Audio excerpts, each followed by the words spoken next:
Passons au prochain film de la semaine, dernier film de la semaine, Une vie cachée de Terrence Malick. Oui, qui est déjà sorti fin décembre en France. Oui, donc, oui. Mais voilà, on est toujours un petit peu en retard sur certaines choses. Enfin, parfois c'est dans un sens, parfois c'est dans l'autre. Mais non, pour une fois, c'est nous qui sommes assez en retard sur une sortie.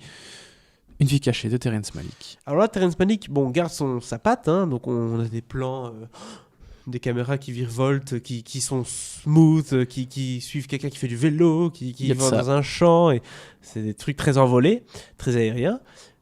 Mais non, il n'y a pas de bande-annonce parce que c'est en anglais uniquement, et voilà, c'est titré, donc j'ai pas mis de bande-annonce. Oui, c'est pas plus mal qu'ils aient pas...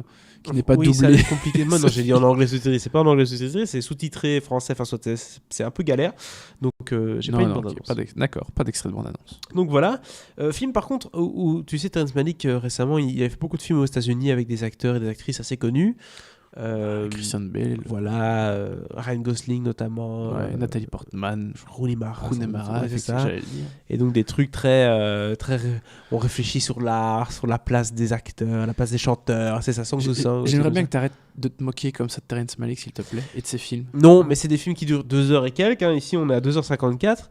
Oui. Et très souvent, ça a le défaut d'être chiant.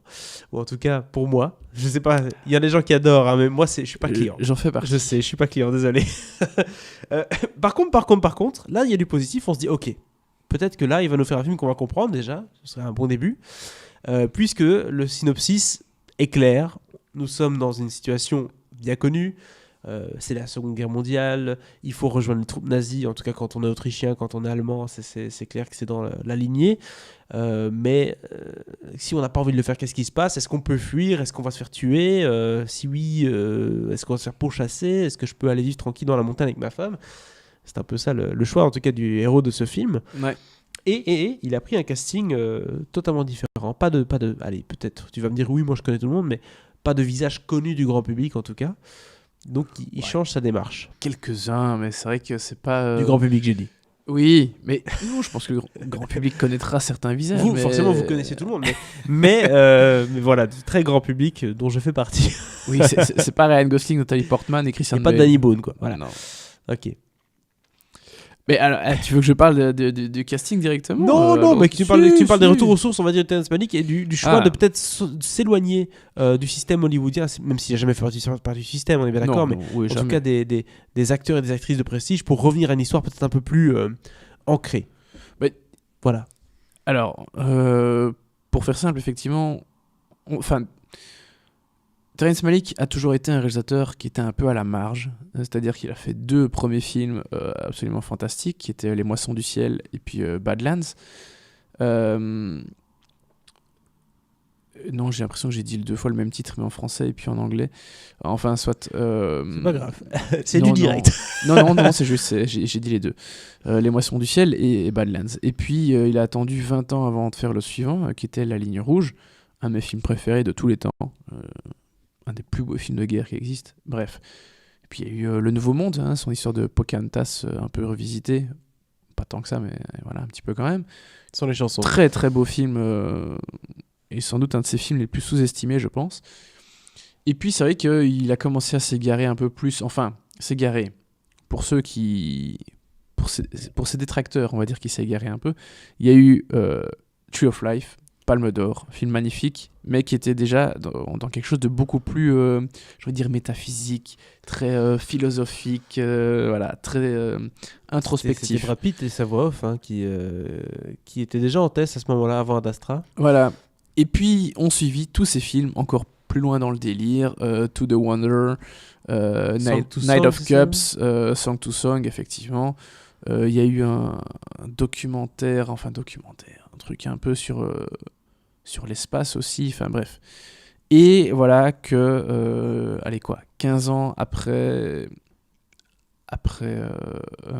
Le Nouveau Monde, plus ou moins, parce que je pense que Le Nouveau Monde est sorti vers 2006, quelque chose comme ça, il revient enfin à quelque chose d'un peu plus narratif qui, tout le monde s'accorde pour le dire, devrait un petit peu calmer ses détracteurs. En tout cas, peut-être un petit peu ramener les gens qui étaient plus hostiles à son cinéma des dernières années les ramener un petit peu vers ce qu'il fait.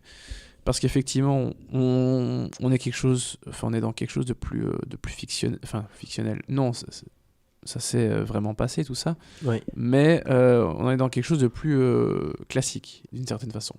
Un petit peu, parce que ça reste Terrence Malick, et donc il y a quand même toujours beaucoup des plans sur des caméras, enfin c'est des caméras qui virevoltent pour filmer les oiseaux, le ciel, les arbres, le vent dans les arbres, un personnage qui regarde la nature, voilà, un insecte qui passe, un truc, quelqu'un qui court dans un champ, etc. Il y a toujours, mais il y a un peu moins, et surtout je pense que c'est plus fluide. D'accord. Avec la narration et avec tout ce que... Ça se mélange, quoi. Son style se mélange avec un cinéma plus classique. C'est ça. Alors, faut pas s'attendre non plus à un truc de complètement narratif comme l'étaient Les Moissons du Ciel ou Badlands. Mais voilà, on retrouve quand même quelque chose de plus, un peu plus consistant à ce niveau-là. C'est-à-dire qu'on suit Franz Jägerstatter. Effectivement, un fermier autrichien qui ne veut pas s'enrôler dans l'armée nazie et qui veut vivre sa vie pépouse avec Franziska, avec son épouse. Voilà. Quel beau rime. Tout va pas se passer comme prévu, non. Évidemment. Va y avoir plein de péripéties, il va se faire attraper, il va aller en prison, enfin bref, pas mal de choses. Il va croiser des nazis, évidemment.